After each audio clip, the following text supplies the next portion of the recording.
नमस्कार, म रमेश प्रसाईँ। विश्वभरिबाट कार्यक्रम लालमोहर हेरिरहनुभएका सम्पूर्ण दर्शकहरूमा एकमुष्ट स्वागत छ।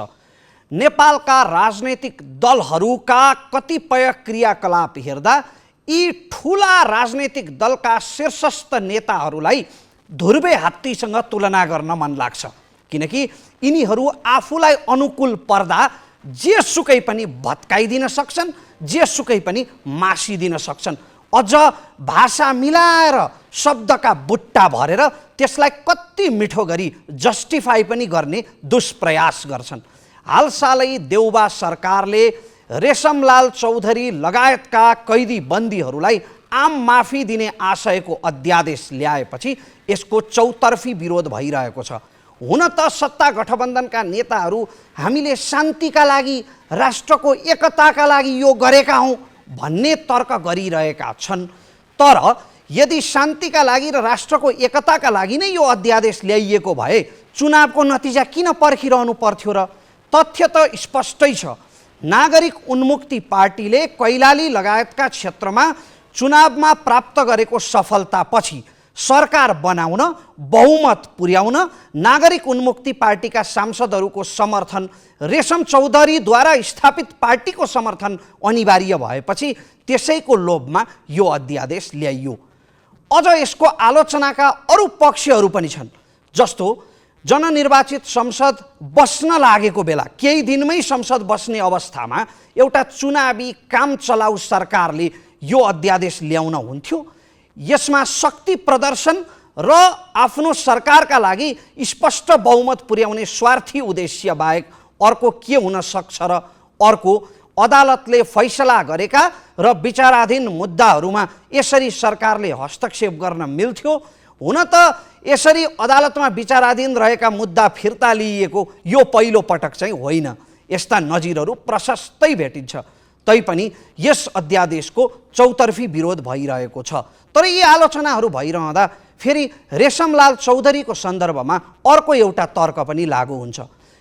कैलाली लगायतका क्षेत्रहरूमा जस्तो सफलता नागरिक उन्मुक्ति पार्टीले यसपटकको चुनावमा प्राप्त गर्यो, त्यसले एउटा स्पष्ट सङ्केत के दिन्छ भने रेशम चौधरीले कारागारमा स्थापना गरेको पार्टी, कारागारबाट स्थापना गरेको पार्टीले यस्तो सफलता प्राप्त गर्नु भनेको त ती एजेन्डाहरूको पक्षमा त्यहाँको स्थानीय समुदाय, खास गरी थारू समुदाय र अन्य स्थानीय समुदायले पनि रेशम चौधरीप्रति सिम्पेथी र इम्पेथी दुवै राख्छन् नि। त्यसो भए देशको एउटा समुदायको आवाजलाई राज्यले कहिल्यै सम्बोधन नगर्ने भन्ने एउटा प्रश्न पनि छ। कुनै एउटा बाटो के निस्कन सक्छ जसले कानुनी राज्यको आदर पनि हुन सकोस् र देशका सबै समुदायका नागरिकहरूको आवाज पनि सम्बोधन हुन सकोस्? यही बाटो खोज्ने उद्देश्यले आज हामीले दुईजना सरोकारवालाहरूलाई निम्त्याएका छौँ। उहाँहरूसँग यही अध्यादेशको र यस्ता नजिरहरूको सेरोफेरोमा आज हुनेछ गम्भीर बहस। कार्यक्रम पुरै हेर्ने प्रयास अवश्य गर्नुहोला।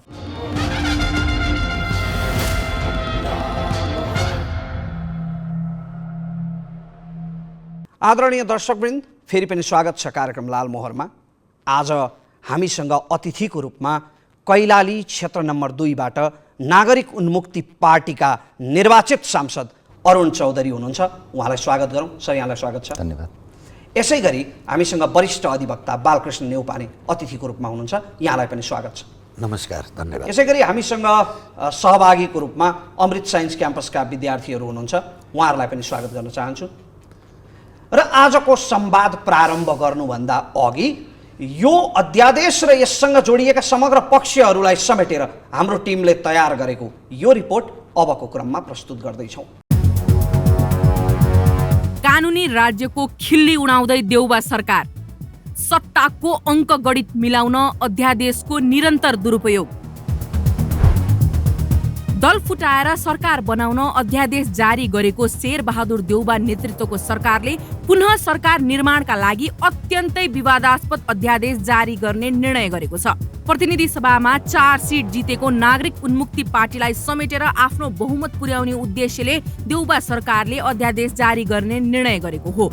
सरकारले फौजदारी कार्यविधि संहिताको दफा 116 मा फिर्ता गर्न नमिल्ने मुद्दाको सूचीमा राजनीतिक प्रकृतिका मुद्दाहरू भने फिर्ता गर्न सकिनेछ भन्ने प्रावधान राखेर कर्तव्य ज्यान मार्ने उद्योग र डाका चोरी मुद्दामा अदालतले दोषी करार गरी जन्मकैदसम्मको सजाय भोगिरहेका नागरिक उन्मुक्ति पार्टीका संस्थापक रेशमलाल चौधरी लगायतलाई उन्मुक्ति दिन खोजेको हो। निर्वाचनको नतिजा आइसकेको अवस्थामा काम चलाउ हैसियतको सरकारले यति गम्भीर र महत्त्वपूर्ण विषयमा अध्यादेश मार्फत कानून संशोधन गर्नु घोर अपमान हो। आवश्यक भएमा संसदले कानून संशोधन गर्ने हो। अत्यन्त आपतकालीन अवस्थामा बाहेक अध्यादेशको प्रयोग हुनु हुँदैन। वर्तमान सरकारले त झन् आफ्नो सत्ता स्वार्थ पूरा गर्न अत्यन्तै संवेदनशील विषयमा अध्यादेश जारी गर्ने निर्णय गरेको छ। 2072 सालमा कैलालीको टिकापुरमा भएको हिंसात्मक घटनामा एक दुधे बालक सहित 8 जना सुरक्षाकर्मीको हत्या भएको थियो।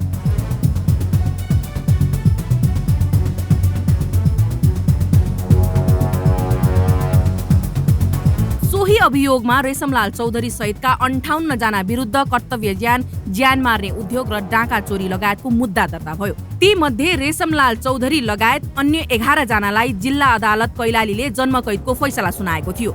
जिल्ला अदालतको फैसला चित्त नबुझेपछि रेशमलाल चौधरी लगायतले उच्च अदालत दिपायलमा पुनरावेदन गरे। उच्च अदालतले पनि जिल्ला अदालतकै फैसला सदर गरिदियो। यसरी अदालतले दोषी करार गरिसकेका व्यक्तिलाई आफ्ना लागि सत्ताको सिडी बनाउन अध्यादेश मार्फत कानून नै संशोधन गरेर उन्मुक्ति दिनाले यसले गलत नजिर स्थापित गर्नेछ। त्यो मात्र होइन, राजनीतिक आवरणमा अपराधलाई थप बढावा दिनेछ।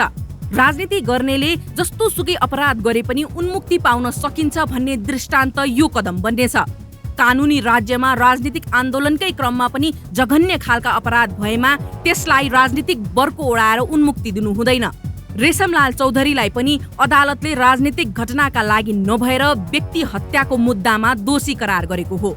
यदि उनी सो घटनाका दोषी होइनन् भने सर्वोच्च अदालतले नै उनलाई उन्मुक्ति दिनेछ। अदालतले दोषी भन्दा भन्दै चोर बाटोबाट उन्मुक्ति दिनु कानुनी राज्यको उपहास हो। कानुनी राज्यमा यस्तो मनपरी गर्ने छुट स्वयं सरकारलाई पनि छैन र हुनु पनि हुँदैन। हामी संवादको उठान माननीय अरुण चौधरीबाट गर्न चाहन्छौँ। अरुण सर, तपाईहरुलाई यति बेला असाध्यै गौरव महसुस भइरहेको होला हैन त? किनभने रेशमलाल चौधरी रिहा नभइकन सरकारमा जाँदैनौ भनेर तपाईहरुले भन्नुभयो। त्यही तपाईहरुलाई सरकारमा लैजाने लोभमा सरकारले यो अध्यादेश ल्यायो। मलाई लाग्दैन त्यस्तो खालको अध्यादेश। जस्तै कि आज सरकार गठन गर्दाखेरि नागरिक उन्मुक्ति पार्टीलाई चाहिँ सरकारमा लानुपर्छ भनेर चाहिँ मलाई लाग्दैन यो अध्यादेश ल्याएको हुनुपर्छ जस्तो। किनकि एक खालको कस्तो हो भनेपछि हजुरले अघि भने जस्तै गरेर जुन हिसाबले एउटा समुदायले नै पछाडि पारेर जुन अब शान्ति सम्झौतामा आइसकेपछि यो अब यहाँनिर नजिकै हेर्दाखेरि 2072 को घटनालाई जोडिएर हेरिन्छ अहिले नागरिक उन्मुक्ति पार्टीलाई। तर अलिकति पछाडि फर्केर हेर्ने हो भनेपछि 2064 को पहिलो संविधान सभाको चुनाव हुँदै ताका चाहिँ त्यतिखेर कैलाली कञ्चनपुर बाँके बर्दियाका थारूहरू त्यतिखेर चाहिँ हामीलाई पनि अधिकार चाहिन्छ भनेर एउटा राजनीतिक मुद्दा र एउटा प्रदेश चाहिन्छ भनेर त्यसरी आन्दोलन चाहिँ उठेको त्यो टाइमको अवस्था चाहिँ थियो। र आज अब यो हेर्ने हो अङ्कगणितको हिसाबले हेर्ने हो भनेपछि एकदमै सरकार गठनकै टाका चाहिँ अध्यादेश ल्याउँदाखेरि चाहिँ त्यसरी चाहिँ अलिकति जनतामाझ त्यो खालको म्यासेज चाहिँ गएको छ र आम पब्लिक हेर्ने दृष्टिकोण पनि त्यो हिसाबले भएको छ। तर हामीले जम्मा जम्मी 3टा प्रत्यक्ष र एकजना हाम्रै समर्थनमा माननीय रेशम चौधरीको बुवा जो स्वतन्त्रबाट उठ्नु भएको छ उहाँ गरेर 4वटा सिट चाहिँ हामीले अहिले नागरिक मुक्ति पार्टीले सङ्घमा पाएको अवस्था चाहिँ हो। र अहिले गठबन्धनको सरकारले यो जुन अध्यादेश ल्याउने कुरा छ अनि त्यसलाई जोर घटाउ गर्दाखेरि चाहिँ लाग्ला त्यतिखेर 2-3टा सिट कम परेको जस्तो पनि लाग्न सक्ला। तर मलाई लाग्दैन कि यो अध्यादेश चाहिँ वास्तवमा चाहिँ नागरिक मुक्ति पार्टीको लागि रेशम चौधरीको लागि चाहिँ ल्याएको जस्तो लाग्दैन। तर समग्र हेर्ने हो भनेपछि एउटा समुदायले नै ब्याक राखेर एउटा समुदायले जुन उठाएको मुद्दालाई नै पछाडि धकेलेर कतिसम्म जान सकिन्छ त यो शान्ति प्रक्रियामा आउनको लागि, जस्तै कि हामीले उठाएका माग मुद्दा वास्तवमा सही थिए कि थिएनन्, होइन? सर, माग मुद्दाको आफ्नै प्रश्न होला, कुनै पनि समुदायमाथि अन्याय हुनु हुँदैन भन्ने एउटा त्यो शाश्वत सत्य हो। तर तपाईँहरूका ती पवित्र माग मुद्दा र टिकापुर घटनाको तुलना गर्न मिल्छ? त्यसलाई एउटा राजनीतिक आवरणमा लपेट्न मिल्छ र टिकापुर घटनालाई मान्छेलाई भाला रोपेर वारपार बनाउनु, लोहोरोले किच्याएर मार्नु अन ड्युटी सुरक्षा कर्मीहरूलाई, त्यो त मानवता विरुद्धको अपराध हो नि। त्यसको जवाब म के भन्न चाहन्छु भनेपछि, जस्तै कि त्यतिखेर पनि 2072 को घटना घटिसकेपछि जुन एउटा आयोग गठन भएको थियो, नेपाल सरकारकै नेतृत्वमा गठन भएको आयोग हो, त्यतिखेर न हाम्रो कलम चल्थ्यो, न हामी सदनमा थियौँ, होइन? उहाँ सरकारले नै गठन गरेर पठाएको एउटा छानबिन समिति गठन भएको थियो र हामीले चाहिँ अहिले पनि जनतामाझ जाँदै गर्दाखेरि हामीले चाहिँ टिकापुर घटना चाहिँ राजनीतिक घटना हो भनेर नै जनतामाझ गएको थियौँ र अहिले पनि हामी सरकारमा जाउँ नजाउँ पछिको पाटो रह्यो। तर हामीले पनि सरकारमा जाँदै गर्दा या नजाँदै गर्दा पनि हामीले चाहिँ जनताको म्यान्डेट पाएको पनि त्यही हो, टिकापुर घटना चाहिँ वास्तविक राजनीतिक घटना हो। कसरी राजनीतिक घटना हो? किनकि त्यतिखेर एक खालको सबैको माग मुद्दा जतिखेर संविधान बनिरहेको थियो त्यतिखेर सबैजना आन्दोलित थिए र त्यो हिसाबले सरकारको ब्याकअपमा त्यो हिसाबले तयारी पनि नहुन पनि सक्ला। जनता त्यति धेरै मासमा जब आउन लाग्छन् भनेपछि त्यो जुन लाल आयोग, हामीले पनि अहिले पनि के भनेका छौँ भनेपछि जुन लाल आयोग तयार भएको छ, त्यो प्रतिवेदन तयार भएको छ, त्यसलाई नै सार्वजनिक गरिदिनुहोस् न त, होइन? को दोषी छ को दोषी छैन त्यहाँ प्रस्तै लेखेको छ, होइन? तर त्यो लाल आयोग पनि सार्वजनिक नगर्ने, सरकारले बनाएकै लाल आयोग हो, होइन? त्यो आयोग यदि सार्वजनिक गर्न सकियो भनेपछि त्यहाँ को दोषी छ को दोषी छैन भनेर त लगभग धेरै कुरा त त्यहीँबाट पनि प्रष्ट भइहाल्छ। तर अब त्यो के अरे आयोग पनि त्यो तयार गरेको प्रतिवेदन पनि सार्वजनिक नगर्ने र सिधै अनि को छ छैन, होइन?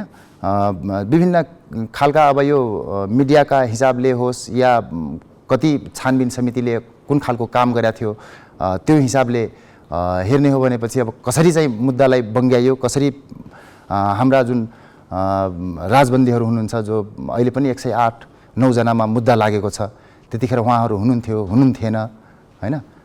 त्यो आन्दोलनको बेलामा एउटा भिडभाडमा जुन खालको घटना घट्नुपर्ने थियो, जुन खालको घटना घट्या छ, त्यो नघट्नुपर्ने घटना तर घट्या छ, होइन? तर सरकारले जुन छानबिन आयोग गठन गरेको थियो त्यसलाई चाहिँ विशेष गरेर हामीले चाहिँ सार्वजनिक गर्नुहोस् चाहिँ भनिरहेकै अवस्था चाहिँ। सर, म गलत छैन भने जिल्ला अदालतले रेशम चौधरीलाई दोषी ठहर गरेर जन्मकैदको सजाय सुनायो र त्यसलाई उच्च अदालतले सदर गरेको छ।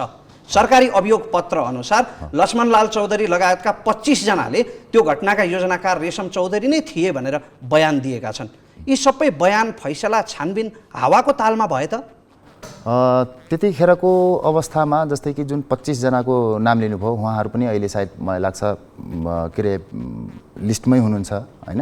जतिजना अब त्यो बयान कति कसरी के दिएछ भनेर त्यो अब धेरै चिज मैले पल्टाएर हेरेको पनि छैन। त्यो हाम्रो के अरे कानुनी प्रावधानमा कसरी कसले के बयान दिएछ भनेर मैले धेरै चिज अध्ययन पनि गरेको छैन, हेरेको पनि छैन। तर 2072 नै 2064 देखि म राम्रोसँग त्यहाँ कैलाली टिकापुर, मेरो घर पनि लम्की हो, होइन? त्यो क्षेत्रमा माहौल कस्तो खालको थियो भनेपछि एक खालको आन्दोलन चाहिँ त्यतिखेर उठेकै हो।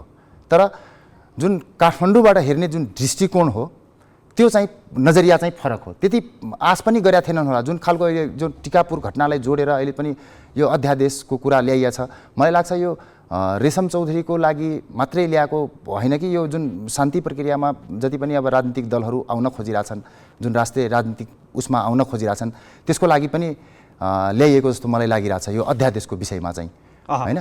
तर जुन अहिले हजुरले उठाउनुभयो लक्ष्मण थारूको विषयमा हजुरले जुन कुरा बोल्नुभयो, अब उहाँहरूले पनि मलाई लाग्दैन कि रेशम चौधरी चाहिँ मुख्य योजनाकार हो भने जस्तो लाग्दैन मलाई त्यहाँ।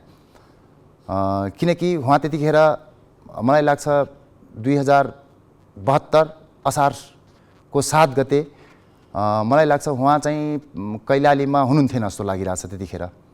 किनकि उहाँ त्यतिखेर बर्दियामा, उहाँको फोन रेकर्ड पनि चेक गर्दा पनि हुन्छ, होइन?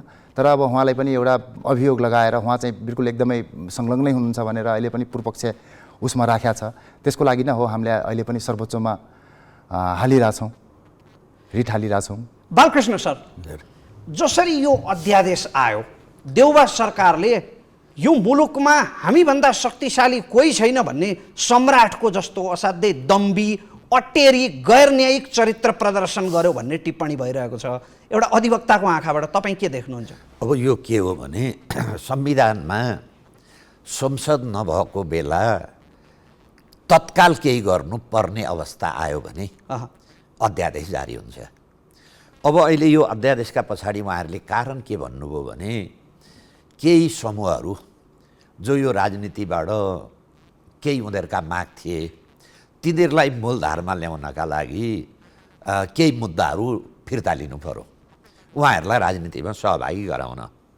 अब यो तर्क मान्ने हो भने पहिले यो काम निर्वाचन अगाडि किन भएन? ती मान्छे त थुनामा थिए, निर्वाचनमा त सामेल हुनु पर्यो।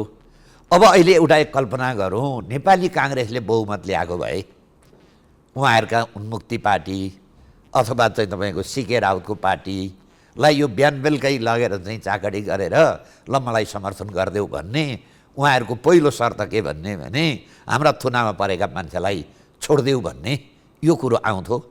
आउँदैन थियो। त्यसैले शेरबहादुर देउपाको सरकारमा अहिले उहाँ काम चलाउ सरकार, उहाँ प्रधानमन्त्री हुनुहुन्छ कि हुनुहुन्न निश्चित छैन।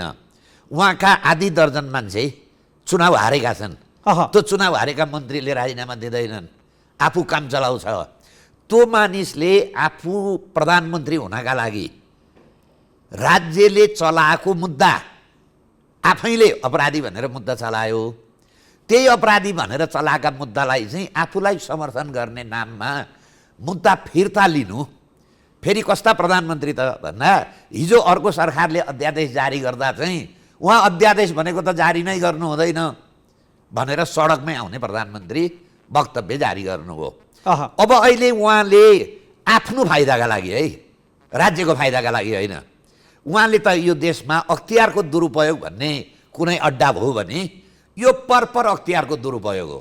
यो त राजनीतिक कुरा भयो। मैले सोध्न चाहेको चाहिँ कुन कुन हिसाबले गैर कानुनी छ यो अध्यादेश? कस्तो छ भने पहिलो उहाँहरूले आफैले बनाएको 75 सालको फौजदारी कार्यविधि संहिता, त्यसमा के भन्नुभयो भने जिल्ला अदालतमा विचाराधीन मुद्दा सरकारले फिर्ता लिन चाहेमा, अरू अदालतको थिएन, चाहेमा निर्णय गरेर अदालतमा अनुमतिको लागि निवेदन दिनुपर्छ भन्ने कानुनी व्यवस्था। अहिले उहाँले के गर्नुभयो? रेशम चौधरीजीको मुद्दा अब पर्सि पुस 5 गते पेशी छ। 2 तहको अदालतले उहाँलाई दोषी सिद्ध गर्यो। उहाँको तर्क गराई म रेशम चौधरीजी म दोषी पनि हुनुहुन्छ भन्ने दिन, म निर्दोष पनि भन्दिनँ। त्यो कुरो अदालतमा छ। यदि उहाँ निर्दोष हुनुहुन्छ, त्यो ठाउँमा उहाँ हुनुहुन्न, त्यो अपराधमा उहाँको संलग्नता छैन भने यो सिस्टमको अदालतले उहाँलाई सफाइदिन्छ। अदालतमा विचाराधीन, त्यो पनि सर्वोच्च अदालतमा विचाराधीन मुद्दा आफू सरकार बन्नका लागि फाइदाका लागि अध्यादेश जारी गरेर है, त्यो पनि कस्ता मान्छेले भन्दाखेरि हारेका मन्त्री लिएर आफू काम चलाउ सरकार। आउँदो सरकारले विचार गर्ला नि त। यो सरकारलाई त जनताले बहुमत दिएनन्, शेरबहादुरको सरकारलाई पनि बहुमत दिएनन्। त्यसैले यो के हो भने नेपालमा सबभन्दा ठुलो समस्या राजनीतिमा अपराधीकरण भयो। हामीहरूले राजनीतिमा अपराधीकरणलाई मान्यता दियौँ। हाम्रो देशमा जति तपाईँको पार्टी खुले, काङ्ग्रेस हिजो सशस्त्र द्वन्द्वमै गयो, त्यसपछि काङ्ग्रेस पार्टी दर्ता भयो, अनि एमाले त्यतिखेरको माले उसले के गर्यो भने नेपाली जनताले मान्छे नमारे त पार्टी दर्तै हुँदो रहेछ, निर्वाचन आयोगमा दर्ता गरेर त पार्टी दर्ता हुँदो रहेछ भनेर उहाँले 26-27 सालमा केही मान्छेको टाउको काट्नुभयो। त्यसपछि अनि बल्ल माले अनि एमाले जनताका नजरमा राजनीति पार्टी भयो। अनि पुष्पकमलजीलाई पनि के थाहा भयो भने नेपाली जनताले त्यसै भोट माग्न जाँदा अझै दिँदैनन्, कमसेकम मान्छे मार्नुपर्छ, कमसेकम देशको सम्पत्ति लुट्नुपर्छ भनेर उहाँले 14,000 मार्नुभयो। 14,000 मारेपछि हामीहरूले नेपाली जनताले उहाँलाई झन्डै 2/3 बहुमत दिए। त्यसैले हाम्रो देशमा समस्या के देखिराखेको छु भने म पनि चुनावमा गएको थिएँ, यही अगाडिको चुनावमा। मलाई जनताले के भने तँ खोइ नेतै मान्छे पनि मार्दैनस्, ललिता निवासको जग्गा पनि खाँदैनस्, भ्रष्टाचार पनि गर्दैनस्, तँ त महाकाली बचाउने मान्छे रहेछस्, तैँले त नागरिकता बारम्बार रोकेर कमसेकम देश बचाइस्, यस्तो मान्छे योग्य हुँदैन। अहिले हाम्रो समाजमा भन्नुहोस्, जो राजनीतिमा ठुल्ठुला युवा नेताका कुरा गरौँ, एकजना युवा नेता भारी मन्त्री जिते, सामाजिक सञ्जालमा आएको छ, उहाँको योग्यता के? ढुङ्गा हान्ने। अर्को एकजना युवा नेत्री उहाँ हार्नुभयो, उहाँको पनि सामाजिक सञ्जालमा के आएको छ भने ढुङ्गा हान्ने। मैले मान्य चौधरीजीलाई पनि अघि यो चाहिँ अगाडि गफमा सोधेँ, तपाईँ के गर्नुहुन्थ्यो पहिले भन्दाखेरि उहाँले सिधा भन्नुभयो, म 62-63 सालमा पुलिसलाई ढुङ्गा हान्थेँ। अब जुन देशमा अपराध योग्यता हुन्छ अनि राजनीतिमा चाहिँ अपराधीकरण हुन्छ, अहिले अर्को आयो फेरि राजनीतिमा ठेक्काकरण भयो। 12-15 जना ठेकदार जिते। अहिले फेरि तपाईँ भन्नुहोस् 7-8 जना संसद शपथ खान पाउँदैनन्। के ती अब निरपराध भए त? त्यसैले हामी के भन्छौँ भने यो नेपाल संसारमा यस्तो व्यवहार चल्दैन, कहीँ अपराध गरेर राजनीति गर्न पाइँदैन। नेपाल यस्तो देश हो जहाँ अपराध गरेपछि जनताले मान्यता दिन्छ। सर, यी राजनीतिक विषयहरूमा हामी आउने नै छौँ। अरुण सर, जस्तो उहाँले अहिले जुन एउटा तर्क प्रस्तुत गर्नुभयो, यदि तपाईँहरूलाई लाग्छ तपाईँका नेता रेशम चौधरी निर्दोष हुनुहुन्छ, उहाँ त त्यतिखेर टिकापुरमै हुनुहुन्न थियो भन्ने तर्क तपाईँहरूको पक्षबाट आउँछ। यदि यो तथ्य हो भने त तपाईँहरूले यो कानुनी राज्यमा कानुनी बाटोबाट समाधान खोज्नुपर्ने हो नि। यसरी सरकारमै जाँदैनौँ उहाँलाई रिहाई नगरी भनिकन ब्ल्याकमेल गरेर यसरी चोर बाटोबाट अध्यादेश ल्याउन बाध्य गराउनु हुन्थ्यो र राज्यलाई? होइन, सर्वोच्चमा विचाराधीन छ त उहाँको मुद्दा। यस्तो छ, अब यो चोर बाटोबाट हामीले बाध्य गराउनु भन्दा नि सरकारले ल्याएको जुन खालको अहिले हजुरले पनि भने जस्तै जुन अब यो विभिन्न राजनीतिक दलहरू जुन अहिले पनि राष्ट्रिय राजनीतिको उसमा आउन खोजिरहेछन्, त्यसको लागि नै हो अध्यादेश ल्याएको। यो एकदम वास्तवमा भन्नुहुन्छ भनेपछि स्वागतयोग्य छ। अझै पनि के अरे यो हिसाबले भन्ने हो भनेपछि त अझै पनि देशमा द्वन्द्व निम्त्याइराख्ने या एक खालको के अरे जनमत भएको होइन, जो जनताले चाहिरहेछन् त्यसलाई चाहिँ पछाडि राखेर जुन केन्द्रित अलिकति चिन्तन, अलिकति सोच, जो नस्लवादी सोच छ त्यसलाई नै बढावा दिएर, जस्तै कि कुरा गर्नुहुन्छ भनेपछि जुन अहिले कुरा उठ्यो, ल मान्नुहोस् आजभन्दा 7 वर्ष अगाडि त्यति मिडियाको पहुँच पनि थिएन टिकापुरमा। त्यतिखेर नै रेशमलाल चौधरी थारूहरूलाई के अरे आतङ्ककारी नै कसरी बनाइदियो भनेपछि त्यो यहाँको फोनको भरमा, अब त्यहाँ फोन कस्तो मान्छेले गरियो त होइन, त्यहाँ को मान्छेले त्यहाँबाट रिपोर्ट गर्यो त होइन। त्यसको हिसाबले नै के अरे मिडियाले पनि त्यो टाइममा चाहिँ अलिकति बढावा दिदियो। वास्तवमा त्यो आन्दोलन जायज थियो कि थिएन होइन।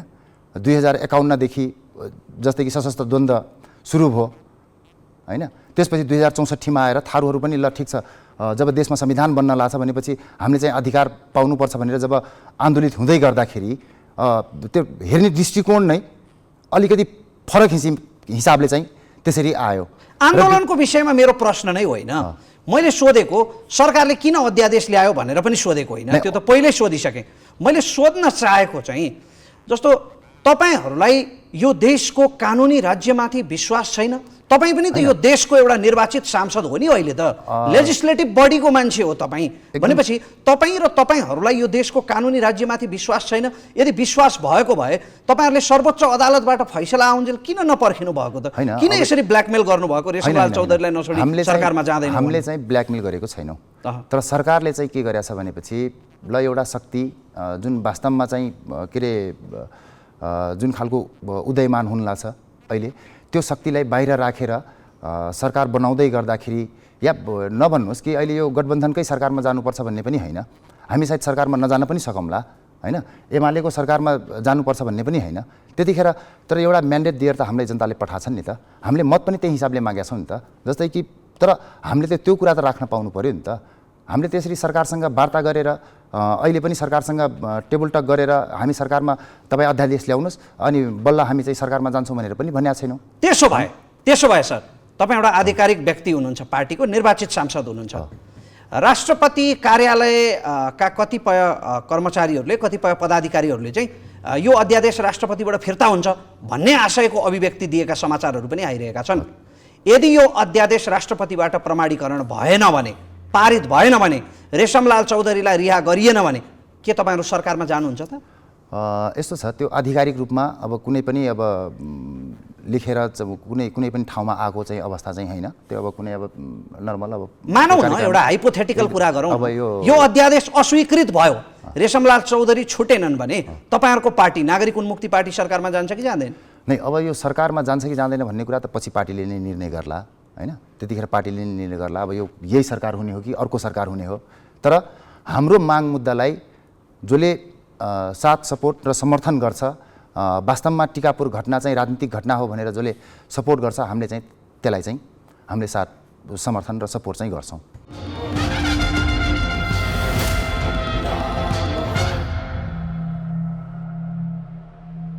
तपाईँले टिकापुर घटनालाई राजनीतिक घटना भनिरहँदा बालकृष्ण सर, सर्वोच्च अदालतका कतिपय फैसलाहरूको नजिर पनि दिने गर्छन् विज्ञहरूले, जसमा चाहिँ फौजदारी अपराधको अभियोग लागेका यस्ता व्यक्तिहरूलाई चाहिँ आम माफी दिन मिल्दैन अथवा राज्यले हस्तक्षेप गर्न मिल्दैन भन्ने कतिपय फैसलाहरू पनि छन् नि सर्वोच्च अदालतका। उहाँकै मुद्दामा योभन्दा अगाडि सायद हुनुहुन्थ्यो, प्रचण्डजी हुनुहुन्थ्यो सरकारमा, उहाँका महाधिवक्ता रमन श्रेष्ठ हुनुहुन्थ्यो, त्यतिखेर आइजिपी के अरियाल उपेन्द्रकान्त अरियाल हुनुहुन्थ्यो।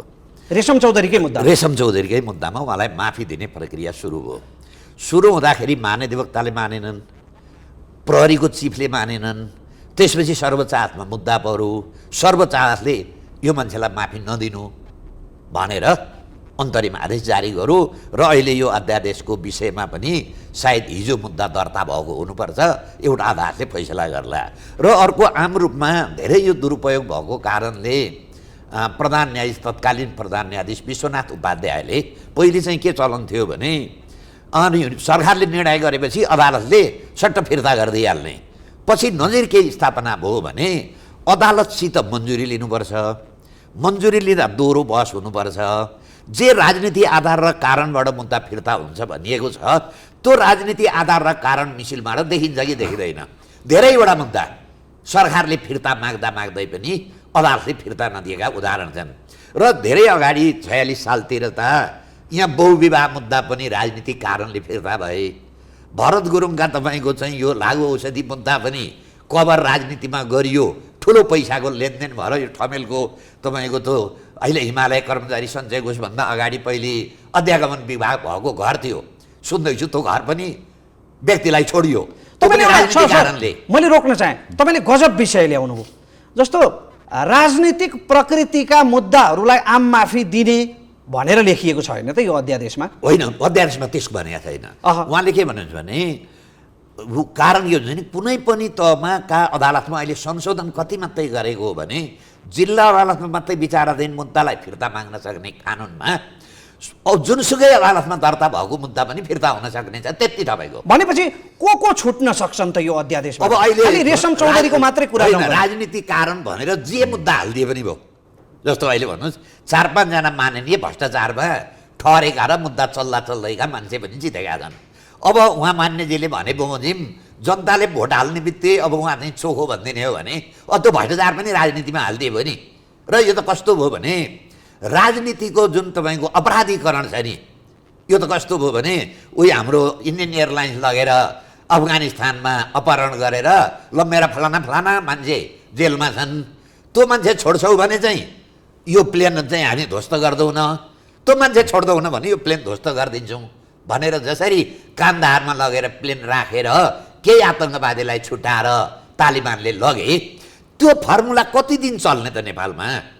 त्यसैले अहिले म के मात्रै भन्दैछु भने यो राजनीतिमा अपराधीकरण हाम्रो समाजले किन मान्यता दियो? अहिले एकछिनलाई मान्नुहोस् संसदमा जितेका मान्छे है, मलाई त म ग्यारेन्टी साथ भन्छु 50% भन्दा बढी मान्छे कुनै न कुनै आपराधिक ब्याकग्राउन्डमा संलग्न छन्। अलि ठोस रूपमा सोध्न चाहे मैले, जस्तो यो अध्यादेश यदि स्वीकृत भयो भने, प्रमाणीकरण भयो भने आफ्ताफ आलम जस्ता इटा भट्टामा मान्छे पोल्ने अपराधी पनि छुट्न सक्छन्? जसलाई छुटाइदिए पनि भइगयो नि। अदालत फेरि अहिले अनुकूल छ, सरकारले जे चाह अदालतबाट त्यही हुन्छ। अदालत उहाँले के हो भने तरबार घन्टी माथि बाँधिदिया छ, सरकारले भनेको नमानौ महाभियोग लगाइदिन्छ, जागिर खान पाइँदैन, अदालतलाई लगेर माथि तरबार राखिदियो। यस्ता अवस्थामा जे छुट्दिए पनि भयो। यो कभरभित्र भन्नुहोस् न, तपाईँले ढोका खोलेपछि त्यहाँ गेट पाले राख्नुभयो भने चाहिँ सज्जन र दुर्जन छुट्याइन्छ, गेट पाले राख्नु भएन डङ्गा तपाईँको च्यानल गेट खोलिदिनु भयो। त्यहाँ सज्जन पनि छिर्छ, दुर्जन पनि छिर्छ। यो कभरभित्र अवतार आलम छिराए छोडिदिए पनि भयो, ठुल्ठुला भ्रष्टाचारका मुद्दा छोडिदिए पनि भयो, जे गरे पनि भयो नि त। सहभागी कहाँ पुग्नुभन्दा अगाडि हामीसँग अडियन्स पनि हुनुहुन्छ, उहाँहरूका प्रश्न लिनुभन्दा अगाडि मेरो एउटा प्रश्न तपाईँलाई बालकृष्ण सर, जस्तो पहिला पनि नेकपा एमाले अहिले निकै चर्को आवाज उठाइरहेको छ, तर उसैको सरकार हुँदा पनि विप्लव समूहका कार्यकर्ताहरूका मुद्दा फिर्ता लिने, जे मुद्दा भए पनि फिर्ता लिने, अनि सीके राउतसँग पनि त्यस्तै किसिमको मुद्दा फिर्ता लिने सम्झौता भयो। त्यतिखेर चाहिँ यसरी चर्को विरोध भएको थिएन। अहिले रेशमलाल चौधरीको नाम आएपछि मात्रै यति चर्को विरोध किन भइरहेको छ? पक्षपाती भएको हो हाम्रो समाज? यो चाहिँ कस्तो छ भने, जस्तो उहाँहरूले एमालेसित गएर हामी तपाईँको सरकारलाई सपोर्ट गरिदिन्छौँ, तपाईँ प्रधानमन्त्री हुनुहोस् भनेर कुरो गरिदिया भयो, यो वक्तव्य आउँदैन त। यहाँ समस्या कस्तो छ भने हाम्रो पद अनुसारको विचार आउँछ।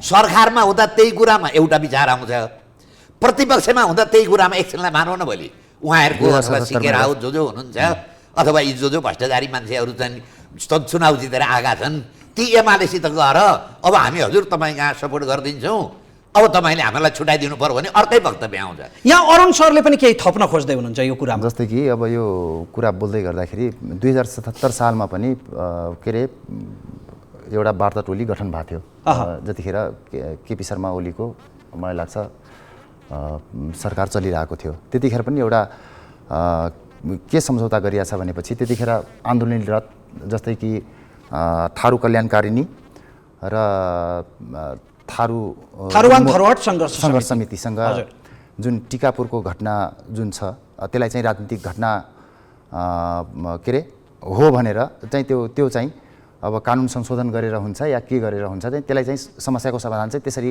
लानुपर्छ भनेर त्यो चाहिँ त्यतिखेर चाहिँ वार्ता टोलीले दुई पक्ष भनौँ न, अब सरकार र आन्दोलनका दुईटै पक्ष गरेर सम्झौता पनि भएको छ होइन। अब त्यो त अब उहाँले भने जस्तै अब यो राजनीतिकमा अब यो कस्तो भनेपछि यो सरकार अब जस्तै कि यो सरकार बनाउनलाई, तर न्यायचित के हो भनेपछि जे वास्तवमा छ होइन, जुन हामीले पनि जनतामाझ जाँदै गर्दाखेरि हामीले चाहिँ के भनेर भोट मागेका छौँ भनेपछि जुन 2072 को घटना घट्यो, तर त्यसको सही ढङ्गले जुन छानबिन समिति जुन गठन भएको छ, अरे त्यो प्रतिवेदन त कमसेकम सरकारले सार्वजनिक गरिदिनु पर्यो नि त। लाल आयोगको प्रतिवेदन हो, त्यो त कमसेकम सार्वजनिक गरिदिनु पर्यो नि। अहिले यत्तिकै यो दोषी यो हो यो होइन भनेर भन्दै गर्दा त्यही एउटा प्रतिवेदन सार्वजनिक गरेपछि त धेरैभन्दा धेरै कुरा पनि आइहाल्छ होला नि त होइन। हामीले पनि जनतामा त्यसरी नै गाछौँ। हामीसँग यहाँ सहभागीहरू हुनुहुन्छ, अमृत साइन्स क्याम्पसका विद्यार्थीहरू हुनुहुन्छ। यतिन्जेल हाम्रो बहस सुनिरहँदा उहाँहरूको मनमा कुनै प्रश्न जिज्ञासा छन् भने म संक्षिप्तमा राख्न अनुरोध गर्छु। म चाहिँ रमेश अवस्थी, अमृत साइन्स क्याम्पस, अहिले ब्याचलर 4th इयर। यतिन्जेल हामी यहाँ बसिरहँदा मलाई चाहिँ के प्रश्न उठ्यो भने, सामान्य हामी जनताहरूले यो देशमा कानुन छ भन्ने अनुभूति गर्न अब नपाउने अवस्था भयो।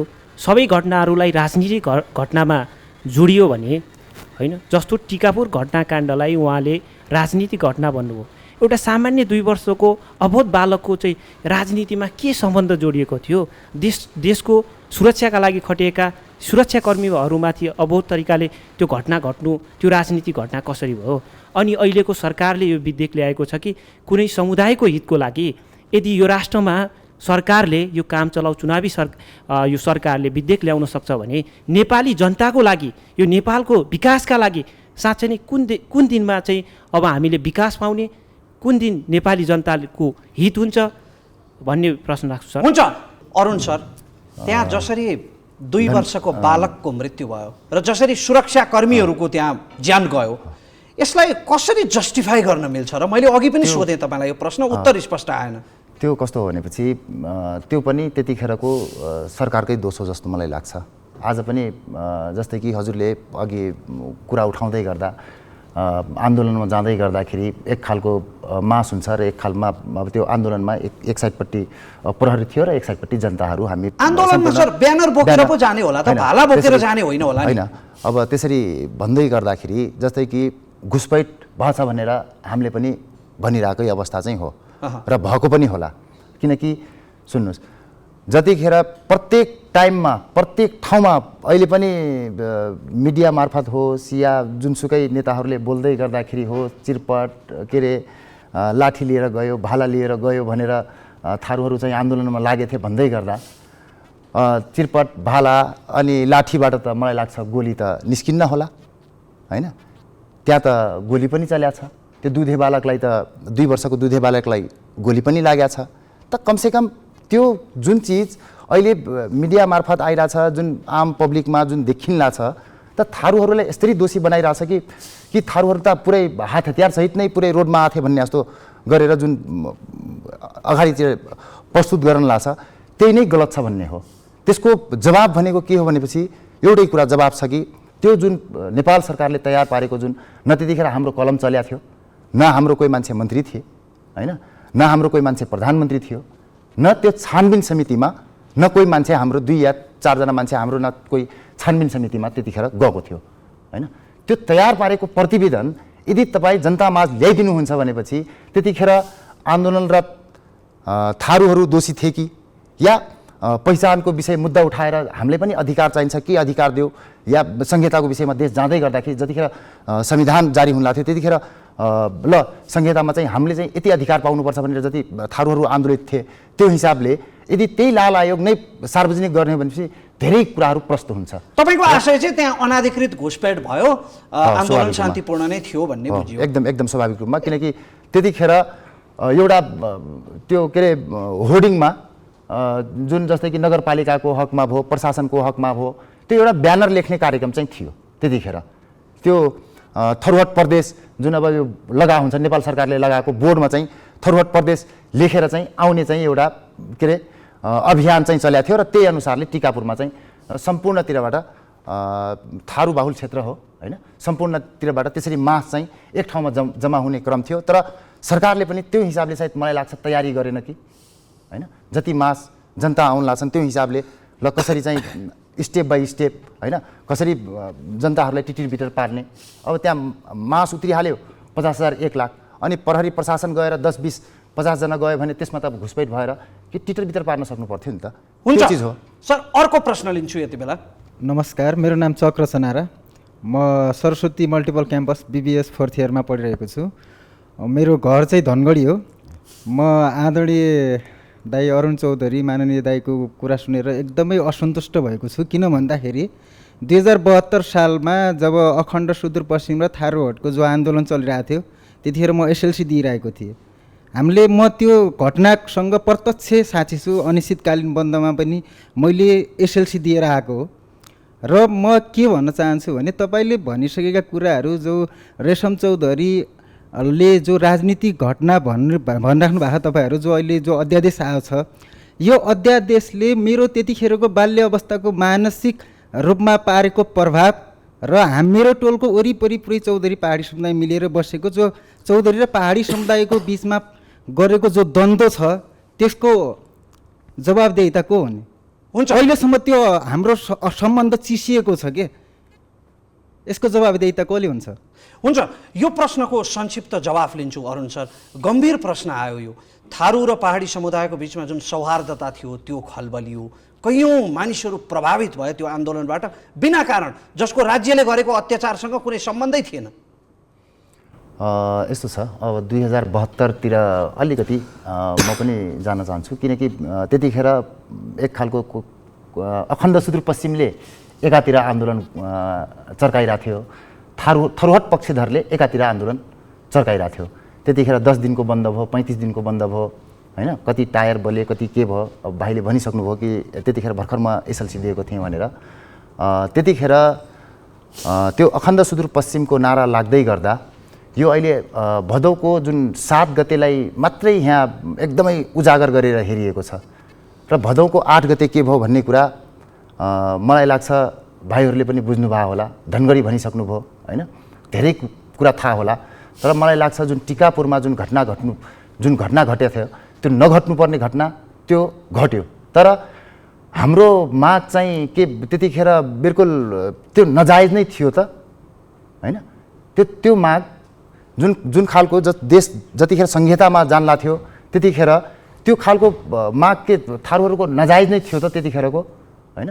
त्यो खालको हेर्ने दृष्टिकोण चाहिँ वास्तवमा अलिकति केही तलमाथि त्यो मनमुताब चाहिँ त्यतिखेरको 2072 को घटनाले चाहिँ केही तलमाथि चाहिँ भएको छ। त्यो विशेष गरेर टिकापुर क्षेत्रमा म कैलालीको लम्की टिकापुरको 1 नम्बर क्षेत्र, म कैलाली लम्की के अरे कैलालीको क्षेत्र नम्बर 2 बाट अहिले निर्वाचित भएको मान्ने हो, होइन?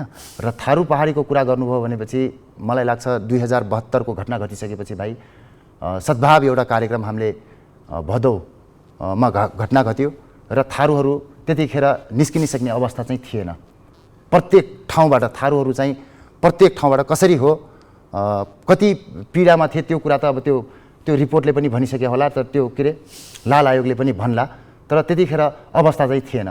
तर त्यो टाइममा मैले चाहिँ भदौको असोजको 15 गते 14 गते चाहिँ लम्कीमा एउटा कार्यक्रम राखेको थिएँ। तर त्यो कार्यक्रमले पनि धेरै थारू र पहाडी बिचमा जुन यो एक खालको द्वन्द्व थियो त्यो चाहिँ दूर गरेको अवस्था चाहिँ हो। तर जुन हिसाबले मिडियाबाजी या 4-6 जना या 10 जनाले जुन हिसाबले के अरे राजनीति भयो यसमा, त्यो चाहिँ अलिकति बढी नै राजनीति भइहाल्यो। जुन खालको आन्दोलन, होइन? जस्तै कि अखण्ड सुदूरपश्चिमको नारा उठ्दै गर्दा धनगढीबाट र्याली सुरु भएको थियो। टिकापुरमा हामीले त्यो दिन टिकापुरमा के अरे थरुहट प्रदेश के अरे लेख्ने ब्यानर एउटा लेख्ने कार्यक्रम हुँदाहुँदै त्यही दिन पनि राज्य सत्ताले यदि चाहेको भए त्यो जुन धनगढीबाट, किनकि दुईटैतिरबाट आन्दोलन त सुरु भएको थियो, होइन? द्वन्द्व त आखिर सरकारले नै रोकथाम गर्ने हो नि त। तर धनगढीतिरबाट आएको मासलाई त्यही धनगढी या मुडा या बवनिया या कतै न कतैतिर यदि रोकथाम गरिदिएको भए त्यो अवस्था त देखिने थिएन नि त, होइन? त्यो चिज त त्यहाँनिर कतै न कतै त सरकार पनि दोषी छ नि त, होइन? त्यसले गर्दा त भनिरहेको छौँ कि हामीले कि लाल आयोग जुन प्रतिवेदन तयार गरेको छ सरकारले त्यो सार्वजनिक गरोस् न त, होइन? तपाईँले यी कुराहरू दोहोऱ्याइरहँदा नि अरुण सर, जस्तो तपाईँ राजनीतिक रूपमा असाध्यै फ्लेक्सिबल हुनुहुँदो रहेछ। 2070 सालमा फोरम लोकतान्त्रिकबाट चुनाव लड्नुभएछ, 74 को चुनावमा काङ्ग्रेसबाट लड्नुभएछ, अहिले नागरिक उन्मुक्ति पार्टीतिर बसाइ सर्नुभएछ। यत्तिकै फ्लेक्सिबल भएर कुनै एउटा बाटो खोज्न सकिँदैन जसबाट कानुनी राज्यको अनादर पनि नहोस् र कुनै समुदायको प्रश्न पनि सम्बोधन होस्, होइन? अब यस्तो छ, अब यो मेरो 2070 र 74 को कुरा गरिहाल्नुभयो। त्यतिखेर अब यो कस्तो छ भनेपछि म त्यतिखेर 2062-63 अघि अधिवक्ताजीले भने जस्तै गरेर 62-63 को आन्दोलनबाट थोरै राजनीतिमा आएको चाहिँ हो। मैले त्यो कुरा किन प्रसङ्ग उकाएँ भने तपाईँको राजनीतिक यात्रा जस्तै नीति सिद्धान्त बिना असाध्यै अपरिपक्व रूपमा यो अध्यादेश आयो भन्ने कुरा आइरहेको छ, होइन? मेरो राजनीतिक यात्रा कस्तो हो भनेपछि 2000 मैले सुरु गर्दाखेरि मैले चाहिँ यो थारूको माग मुद्दा चाहिँ सम्बोधन गर्नुपर्छ भनेर मैले यसरी आएर चुनाव लड्छु भनेर म चाहिँ राजनीतिमा आएको मान्छे चाहिँ होइन। त्यतिखेर देशमा संविधान जारी हुन लाग्थ्यो। संविधान जारी हुने बेलामा चाहिँ ठिक छ हामीले पनि अधिकार पाउनुपर्छ भनेर म चाहिँ त्यसरी चाहिँ राजनीतिमा एउटा मोर्चाबाट आफ्नो राजनीतिक यात्रा चाहिँ सुरु गरेको हो, होइन? 2070 मा थरुहट तराई पार्टी भन्ने 2067-68 मा दर्ता भएको थियो। त्यो थरुहट तराई पार्टी जसको चुनाव चिन्ह पनि ढकिया नै थियो, होइन? त्यो पार्टी गएर विजय कुमार गच्छेदारको पार्टीमा समायोजन भइहाल्यो। अनि त्यसपछि म चाहिँ विजय कुमार गच्छेदारको पार्टीमा के अरे मधेसी जनअधिकार फोरम लोकतान्त्रिकमा चाहिँ म त्यसरी चाहिँ आबद्ध भएको हुँ। र 2074 जाँदै गर्दाखेरि 2074 मा जाँदै गर्दाखेरि विजय कुमार गच्छेदारको पार्टी कहाँ गएको भनेपछि नेपाली काङ्ग्रेसमा गएको। फेरि मेरो राजनीति कहाँ गएको त नेपाली काङ्ग्रेसबाट अगाडि बढ्यो, नेपाली काङ्ग्रेसबाट। र 2000 मियो अनुसारको दाई भन्ने जस्तो भयो भन्नाले त्यसरी चाहिँ मेरो राजनीतिक यात्रा चाहिँ त्यस्तो भइगयो। भन्नाले म सुरु कहाँबाट गरेँ र प्रवेश कहाँ भइहालेँ, होइन? र त्यसपछि चाहिँ म नेपाली काङ्ग्रेसको राजनीति गर्दै गर्दाखेरि चाहिँ मैले चाहिँ जुन हिसाबले आफ्नो माग मुद्दा चाहिँ सम्बोधन गराउनुपर्छ र जुन हिसाबले मैले चाहिँ आन्दोलनबाट उब्जेको नेता हो, थारूहरूको पनि केही अधिकार हुनुपर्छ भनेर म मान्ने बन्छु र चुनाव लड्छु भनेर म चाहिँ राजनीतिमा आएको मान्छे चाहिँ पक्कै पनि होइन। मेरो दोस्रो प्रश्नमा आउन, यो कुनै एउटा यस्तो बाटो निस्किन सक्दैन जसबाट कानुनी राज्यको आदर पनि रहिरहोस् र थारू समुदायको त्यो प्रश्न पनि त्यो अन्याय भएको एउटा आक्रोश पनि सम्बोधन हुन सकोस्? मलाई लाग्छ अहिले जुन हिसाबले अहिले अध्यादेश ल्याइएको छ, त्यो एकदम सकारात्मक सोचका साथ ल्याइएको छ। यो त कानुनी रूपमा अनुचित छ भन्ने तर्क अघि होइन, नै अब अधिवक्ताहरूले कानुनी रूपमा अनुचित छ भनेपछि अब यो कस्तो हो भनेपछि यो अब अहिले त आएर यो जस्तै कि यो के अरे अङ्कगणितको खेलअनुसार गणितीय हिसाबले चाहिँ अहिले नागरिक मुक्ति पार्टी चाहिँ के अरे मत दियो भनेपछि सरकार बन्ने र नबन्ने हिसाबले कसैले हेरिरहेको हुनसक्ला। तर हाम्रो जम्माजम्मी 4वटा मान्ने नहुन् होइन। हामीलाई पनि के अरे बाहिर राखेर पनि सरकार बन्ने अवस्था त छ नि त। तर कतै न कतै एउटा समुदायले नै दबाएर चेपेर चाहिँ राजनीति गरिराख्ने हो र देशमा सत्ता चलाइराख्ने हो भनेपछि त कतै न कतै अशान्ति त भइराख्ने हो होइन।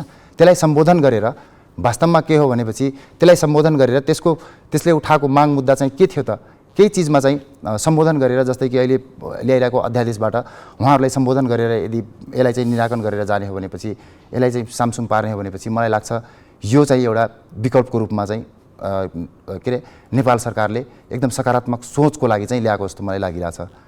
बालकृष्ण सर, हजुर, मेरो तर्फबाट तपाईँलाई अन्तिम प्रश्न। अघि तपाईँले राजनीतिक उदाहरणहरू धेरै दिनुभयो। राजनीतिक रूपमा रेशम चौधरीका एजेन्डाहरूको पक्षमा स्पष्ट जनमत थारू बहुल क्षेत्रबाट व्यक्त भइरहेको छ।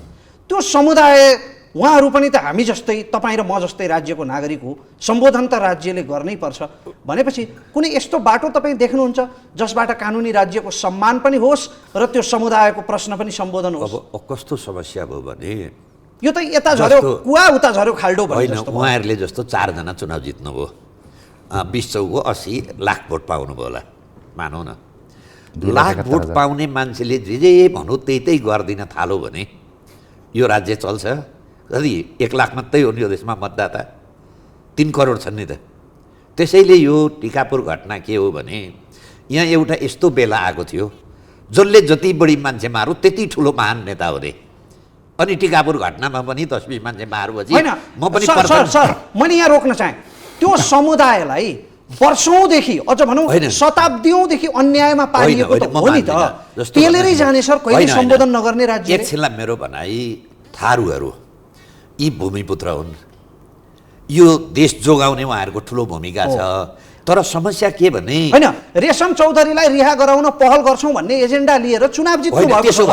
त्यसो भए ठुल्ठुला भ्रष्टाचारीले 2-4 करोड खर्च गरेर 10-20 करोड खर्च गरेर 2-4 जना मान्नेले फलानु भ्रष्टाचारीलाई चुनाव जिताउनुपर्छ भनौँ न। खुमबहादुर खड्का जेलबाट मुक्त हुँदा कति माला लागे भन्नुहोस् त, त्यहाँ कति ठुलो जुलुस आयो। त्यसैका आधारबाट जम्मै तपाईँलाई अपराधिक अथवा अदालतमा चलेका मुद्दा फिर्ता गर्ने हो भने 4-5 जना अहिले जुन भ्रष्टाचारमा मुद्दा चलिराखेका मान्छेले चुनाव जिते नि, त्यसको अर्थ अब के उहाँ निर्दोष त? सर त्यो खुमबहादुर खड्कालाई माला लाग्नु र एउटा निश्चित समुदायले पूर्ण समर्थन दिएर जिताउनु तुलना हुँदैन सर। यो के हो भने एकछिनलाई भन्नु उहाँहरूको शर्त बमोजिम फरवर्ड प्रदेश बनाइदियो त यो सरकारले, संविधान संशोधन गरिदिन्छु भनेको छ। त्यो कभरमा अपराधी ब्याकग्राउन्डका मान्छेलाई छुट्ने। तर एउटा म के भन्छु भने हामी यो अपराधीको राजनीति कति गर्ने? कोदो रोपेर धान फल्छ। अहिले यो देशमा यो अवस्था, आन्दोलन जापानमा पनि हुन्छ। त्यहाँ मजदुरले आन्दोलन गरौँ भने के गर्छ थाहा छ? ओभर प्रोडक्सन गरिदिन्छ। जुत्ता फ्याक्ट्रीमा आन्दोलन हो भने के गर्छ? दाहिने जुत्ता मात्रै बनाइदिन्छ। आन्दोलन भनेर मान्छे मार्नुपर्छ, अरू आन्दोलनका रूप छैनन्। त्यसैले जो यो जुन अपराधीमा राजनीतिकरण छ नि, यसलाई एक दिन बन्द गर्नै पर्छ। र जब तपाईँको अपराधी मान्छेलाई हामी राजनीतिक कभरमा गरेर यो देशका तपाईँको विधायिकामा, मन्त्रीमा, सरकारमा पठाउँछौँ, यो देशको योभन्दा खराब हालत हुन्छ। एक दिन यो कुरो बन्द गर्नै पर्छ, सधैँ गर्ने ल। अहिले भोलि फेरि 20 जना मान्छे तपाईँको तामाङले मारिदेलान्, स्वायत्त तामाङ प्रदेशले, त्यसलाई पनि फेरि छोडिदिइहाल्ने। अनि पूर्वतिरका मान्छेले चाहिँ तपाईँको स्वतन्त्रको खुमवान भनेर आउलान्। हो कि उहाँको माग त पुरा भएको छैन। यो माग देखाएर उहाँहरूलाई ठिक छ उहाँ निर्दोष हुनु होला, म दोषी भन्दिनँ, तर त्यो निर्दोषिताको प्रमाण अदालतबाट दिने कि यो चाहिँ तपाईँको यो शरीर बन्धक छ नि, एकजनालाई लगेर बन्धक बनाइदिने, ल यति पैसा दिन्छस् भने छोड्छु, नभए मारिदिन्छु। अहिले शेरबहादुर देउवालाई उहाँले बन्धक बनाउनु हो। हुन्छ, घुम्दै फिर्दै रुन्जाटार भने जस्तै हामी एकै ठाउँमा आइपुग्यौँ। त्यसकारण हामी यो बहस टुङ्ग्याउन गइरहेका छौँ। विद्वान दर्शकहरूले हाम्रा दुवै अतिथिका कुराहरू सुनेर मूल्याङ्कन त अवश्य गर्नु नै हुनेछ। कार्यक्रम लालमोहरमा आज हामीले शेरबहादुर देउबाको नेतृत्वमा रहेको गठबन्धन सरकारले ल्याएको ताजा अध्यादेशका विषयमा सार्थक बहस गर्ने प्रयास गऱ्यौँ। आशा छ तपाईँलाई यो बहस फलदायी र उपयोगी लाग्यो होला भन्ने आशा व्यक्त गर्दै अन्य साता, अन्य अतिथि र अन्य विषयवस्तुका साथ उपस्थित हुने बाचासँगै कार्यक्रम लालमोहरको यो श्रृङ्खलाबाट सम्पूर्ण टिमका साथ रमेश प्रसाई आज्ञा चाहन्छ। नमस्कार।